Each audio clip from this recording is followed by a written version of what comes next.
오늘 하나님의 말씀은 이사야 27장 2절부터 6절 말씀입니다. 그날에 너희는 아름다운 포도원을 두고 노래를 부를지어다.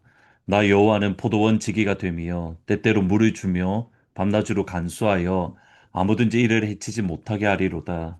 나는 포도원에 대하여 노함이 없나니 진레나 가시가 나를 대적하여 싸운다 하자. 내가 그것을 밟고 모아 불사르리라. 그리하지 아니하면 내 힘을 의지하고 나와 화친할 것이니라. 후일에는 야곱의 뿌리가 박히며 이스라엘의 우미 돋고 꽃이 필 것이라.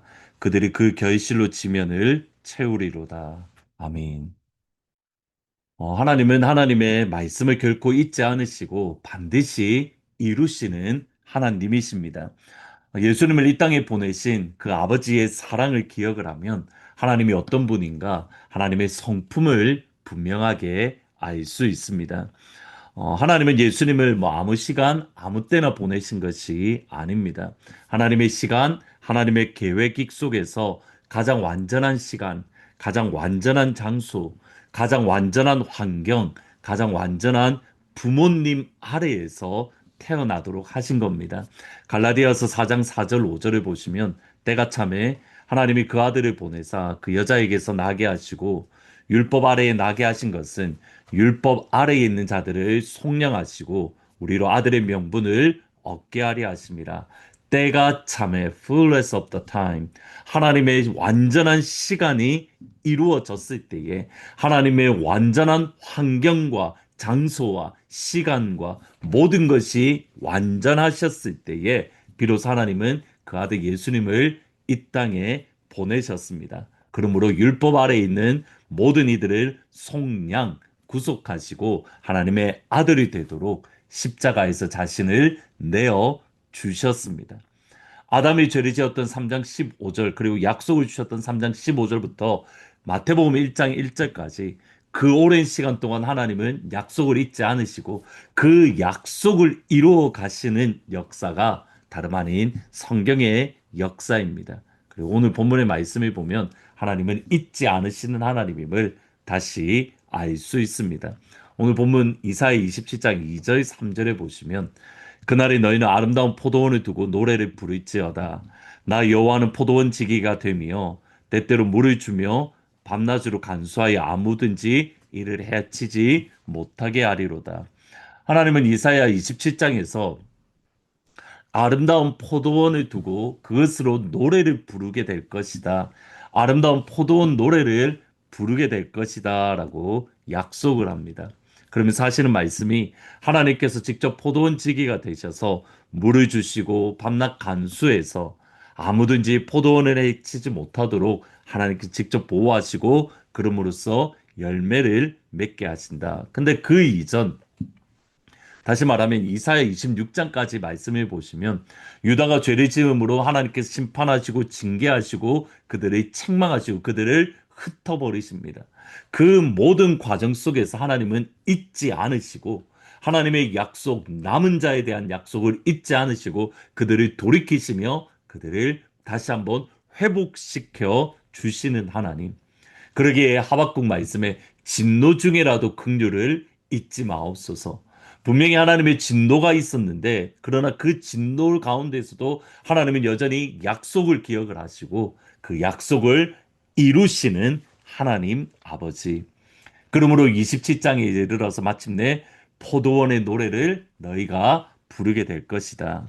근데 이 포도원의 노래는 이미 저희들이 이사야 5장에서 묵상을 했던 적이 있습니다. 이사야 5장 1절, 2절을 보시면 나는 내가 살아가는 자를 위하여 노래하되 내가 살아가는 자의 포도원을 노래하리라. 내가 살아가는 자에게 포도원이 있으며 심히 기름진 사내로다. 땅을 파서 돌을 제하고 극산품 포도나무를 심었도다.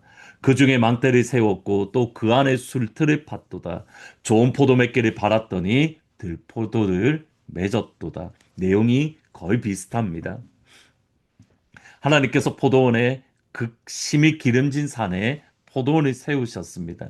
그리고 그 포도원을 위해서 땅을 파고 돌을 제거하고 최고 좋은 포도나무를 심고 하나님이 직접 포도원 지기가 되어서 그 포도원을 가꾸셨습니다. 근데 5장의 말씀과 27장의 말씀이 조금 다릅니다.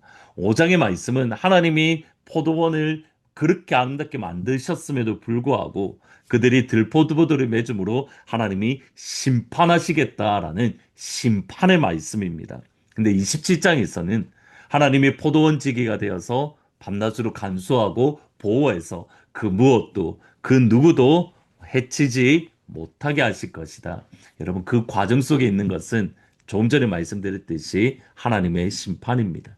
하나님의 심판 가운데서도 하나님은 유다를 잊지 아니하시고 그들이 다시 포도원에 심으셔서 하나님이 직접 포도원 지기가 되어 그것을 보호하시고 지키시고 가꾸심으로 마침내 열매 맺는 백성으로 하나님이 직접 세워 주실 것입니다. 이사야 27장 6절에 후일에는 야곱의 뿌리가 박히며 이스라엘의 우미 돋고 꽃이 필 것이라 그들이 그 결실로 지면을 채우리로다.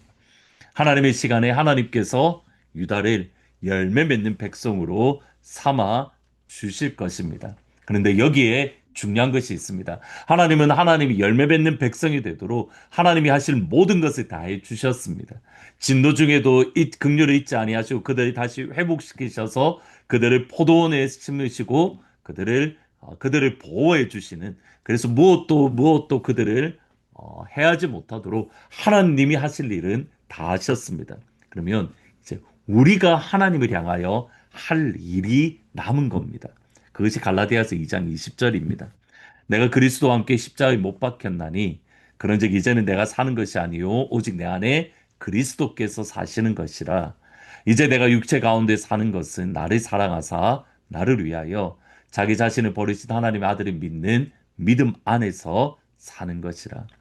우리 안에 하나님이 원하시는 열매가 없다는 것은 하나님 편의 문제가 아니라 우리의 문제입니다.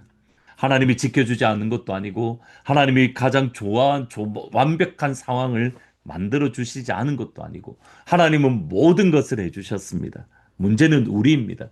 우리가 십자가에서 못 박혀 죽어야 되는데 아직 완전한 죽음이 없기 때문에 내 안에 오직 예수만 사셔야 되는데 나를 위하여 사랑하사 자기 자신을 버리신 하나님의 아들 예수를 믿는 믿음 안에서 살아야 되는데 여전히 내가 내 생각을 붙들고 내 고집을 붙들고 핵심은 나는 죽고 예수로 사는 그 한 사람.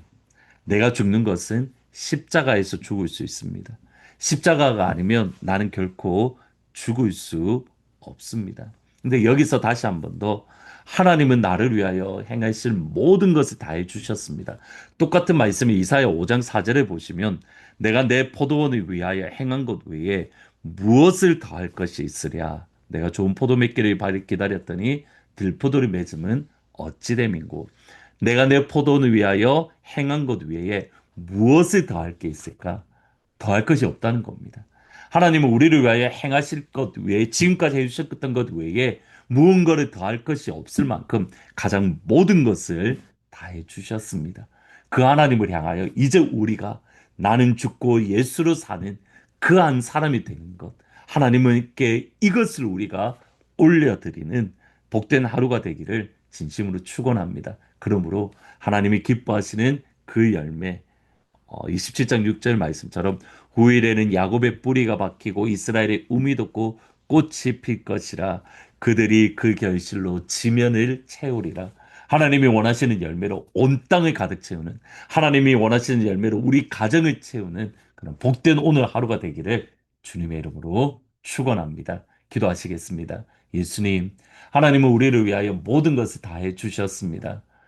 그 하나님께 나는 죽고 예수로 사는 그 한 사람이 되어서 하나님이 기뻐하시는 열매로 나의 삶을 채우고 우리 가정을 채우고 직장을 채우고 교회를 채우는 역사를 오늘 우리 가운데에 충만하고 거룩하게 허락하여 주옵소서. 내일 주일입니다. 하나님의 백성들이 함께 모여 예배드릴 때에 주님께 귀한 열매를 올려드리는 또 열매 맺는 복된 예배가 될 수 있도록 그래서 하나님의 영광만이 드러날 수 있도록 축복하여 주옵소서. 예수님의 이름으로 기도합니다. 아멘.